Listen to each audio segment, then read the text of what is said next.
Aroma busuk dalam proyek Formula E, jalur sepeda dan stadion JIS era Anies. Heru Budi bakal audit, Anies siap-siap dibabat habis. Ditulis oleh tim redaksi jurnal dikutip dari berbagai sumber.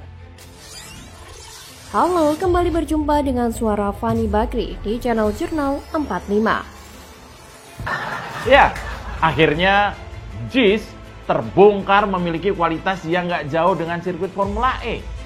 Dan ini nggak mengada-ada. Ini fakta. Seolah alam memberi kesempatan kepada kita untuk melihat sendiri kualitasnya. Akhirnya kita harus bertanya kepada para petinggi lembaga-lembaga penjaga kedaulatan duit negara. Seperti BPK, KPK, dan juga Kejaksaan. Apakah lembaga-lembaga itu sudah pernah menguji bestek JIS sesuai dengan kontrak oleh kontraktor dan juga Anies? Apakah harus menunggu ada korban atau ada kerugian negara akibat markup biaya pembangunan? Atau nunggu undangan makan dari Anies? Selain itu, pihak dari Badan Pemeriksa Keuangan atau BPK juga harus segera mengaudit. Ya, saya menduga jangan-jangan masih banyak sekali pengerjaan lainnya yang asal-asalan. Ngeri sekali kan kalau itu terjadi. Ya wajar saja kan kalau curiga, karena tidak sedikit loh ya anggaran yang digelontorkan untuk pembangunan stadion JIS ini. Tahu nggak berapa anggaran untuk pembangunan JIS? Totalnya adalah sebesar 4,5 triliun rupiah. Coba bayangkan saja, 4,5 triliun rupiah itu semuanya adalah uang, bukan daun. Nah, dari total dana sebesar itu ya, 80%-nya adalah ngutang dari pemerintah pusat melalui Dana Pemulihan Ekonomi Nasional atau PEN.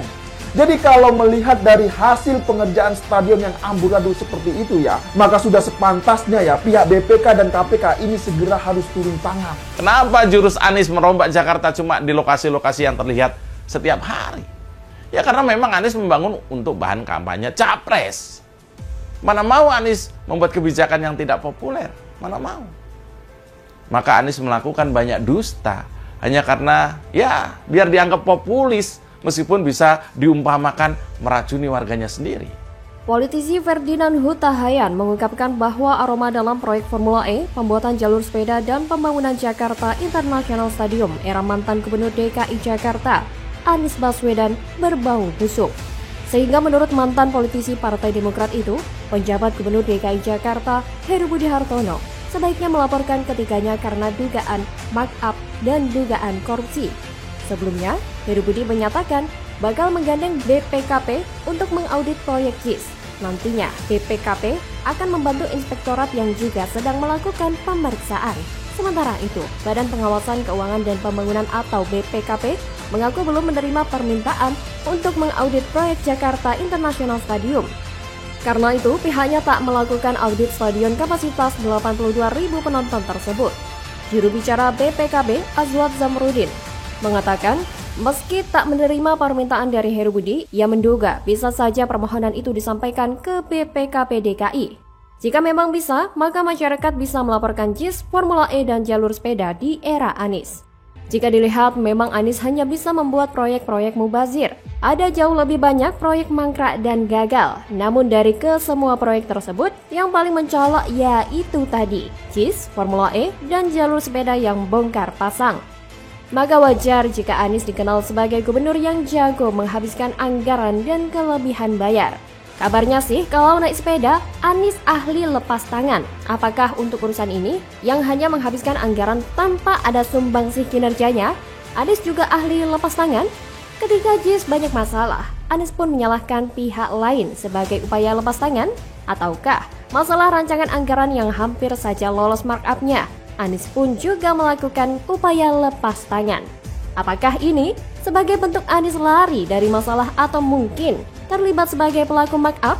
Jika memang benar, proyek-proyek yang ada hubungannya dengan Anies, terutama JIS, Formula E, dan jalur sepeda harus segera diaudit.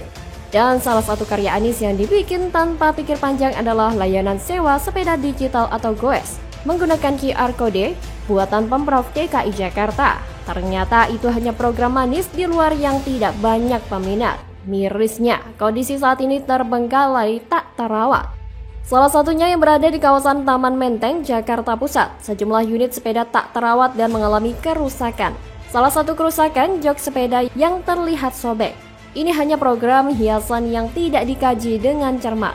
Ada berapa banyak sih yang menyewa sepeda? Yang menyewa palingan hanya buat hiburan dan sekedar mencoba karena lokasinya hanya di pusat. Bagi yang mau naik sepeda atau hobi naik sepeda, pasti bakal membeli sepeda. Ngapain sewa sepeda? Inilah yang saya maksud, program receh khas Anies. Program ini bagus dan indah di atas kertas, tapi implementasi dan kenyataan di lapangan sangat mengecewakan alias ampas. Dan parahnya lagi, ini adalah pemborosan uang. Anies memang terkenal pintar bikin program yang tanpa survei dulu. Asal bikin yang penting bisa dipamerkan, yang penting dianggap sudah bekerja. Meskipun akhirnya buang-buang duit secara sia-sia. Ibarat kalau kita mau membuka sebuah supermarket tanpa melakukan market research, apakah penduduk sekitar membutuhkan supermarket atau tidak? Kalau berbisnis dengan pola pikir sembarangan model Anies, sudah pasti perusahaan merugi terus. Terbukti Anies boros anggaran, tapi hasil kerja receh semua. Ibarat Anies diberi uang 1 juta buat beli baju baru, tapi yang dibeli malah baju murah yang sekali cuci langsung luntur warnanya. Diberi modal besar tapi ROI sangat kecil. Kalau di perusahaan swasta, Anies dari dulu sudah dipecat dan ditendang, persis seperti yang dilakukan Jokowi saat mengganti Anies. Banyak omong tapi kerjaan tak beres semua. Maka benar jika semua program itu diaudit agar semua masalah bisa gamblang dan warga tidak bertanya-tanya lagi. Bagaimana kalau menurut Anda? Waduh, wajah baru Rocky Gerung ungkap Anies Baswedan tidak pantas dipilih dalam Pilpres 2024, tamparan telak nih bos. Halo, selamat datang di channel Jurnal 45. Kan orang udah pikir kalau Anies jadi IKN akan dibatalkan, kereta cepat akan dibatalkan. Tapi sangat mungkin juga Anies bilang enggak, separuh-separuh. Nah di situ yang saya sebut tadi, Anies mau ngapain? Kalau separuh-separuh, mending kita dukung Pak Jokowi. Sekalian gitu ya. Sekalian aja kan. Itu jadi beban ini. Atau kasih Gibran aja kan. Ngapain pilih Anies kalau dia separuh-separuh? Kan itu intinya, itu yang saya bilang tadi. Ya saya bisa pahamin itu, pasti Pak Jokowi menempatkan positioning beliau barangkali sebagai pemimpin koalisi partai-partai pemerintahan ya. Dan beliau tidak menganggap lagi Nasdem ini di dalam koalisi pemerintahan untuk sementara ya. Tapi pemimpinan Nasdem sendiri di pemerintahan? Tetap. Pengamat politik sekaligus akademisi Rocky Gerung tiba-tiba mengatakan bakal calon presiden Anies Baswedan tidak pantas dipilih sebagai presiden. Menurut dia, saat Anies terpilih, tak ada kepastian bahwa apa yang dilakukan Presiden Jokowi akan dia lanjutkan. Seperti IKN dan kereta cepat, kemungkinan besar akan Anies batalkan, apalagi melihat Jokowi yang kontra dengan Anies. Rocky bahkan menyarankan kalau tidak mau ada perbedaan dan Anies tidak tegas menunjukkan sikapnya, apakah melanjutkan atau tidak, lebih baik masyarakat memilih lagi Presiden Jokowi atau sang anak Gibran Raka Buming Raka. Ia menyebut istilah memboikot adalah cara menguji moral seseorang dan itulah elektabilitas yang sebenarnya. Ia pun menegaskan jika Anies pemikirannya di Pilpres 2024 hanya separuh-separuh. Tidak tegas, kenapa harus dipilih? Kenapa nggak milih Ganjar? Pernyataan Rocky ini secara gamblang memberikan penegasan bahwa Anies memang tidak pantas menjadi penerus Presiden Jokowi. Dan jika Anies menjadi presiden, dia tidak akan melanjutkan seluruh program yang Jokowi gagas. Jelas sekali semua akan dilakukan perubahan sesuai apa yang dicanangkan koalisi mereka. Padahal yang sedang dibutuhkan negara ini siapa gerangan yang akan melanjutkan perjuangan Jokowi untuk mengganti status Indonesia sebagai negara berkembang menjadi negara maju. Jika Rocky berpendapat perubahan yang digagas Anies dan koalisinya tidak akan melanjutkan program Jokowi, ada satu hal lagi yang akan mendukung ketidakcocokan Anies meneruskan Jokowi. Dia saja rekam jejaknya yang melanjutkan kepemimpinan Jokowi di Jakarta. Berhasil tidak? Lihat saja sudah berapa banyak uang rakyat Jakarta dipelorotin untuk anggaran aneh seperti lem Ambon, pulpen, dan anggaran lainnya yang jumlahnya begitu fantastis. Belum lagi uang rakyat Jakarta yang dipelorotin untuk menggaji tim TGUPP yang gaji ketuanya melebihi gaji seorang menteri. Dan bukan? Apakah ada yang tahu apa hasil kerja nyata dari ketua TGUPP yang dibentuk oleh Anies dan digaji dengan uang rakyat? Dan kita juga menjadi saksi bagaimana situasi Jakarta pada era Anies yang semakin semrawut.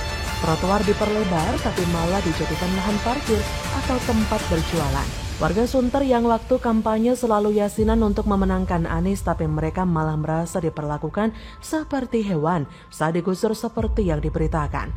Belum lagi janji manis Anies tentang OKOJ yang katanya dimodalin punya bisnis, disediakan tempat usaha, dan dicarikan pembeli seperti spanduk mereka saat kampanye. Saat kampanye mengumbar kata-kata manis bahwa akan diberikan modal usaha, tapi setelah menjabat sebagai gubernur, Anies dengan mudahnya mengatakan bahwa memang tidak ada modal dalam program OKOJ. Jadi bisa dibayangkan berapa juta rakyat Jakarta yang sudah tertipu dengan rangkaian kata-kata manis tentang program OKOJ saat kampanye dalam Pilkada Jakarta dulu.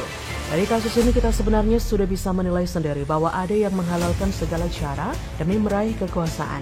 Sebenarnya bukan hanya dari kualitas kinerja atau antitesa Jokowi, kemungkinan besar Anies tidak akan menjadi capres itu semakin nyata.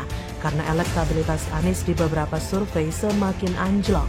Bahkan di survei terbaru dari lembaga survei, raihan suara mayoritas masuk pada Ganjar dan Prabowo, sedangkan Anies kalah telak.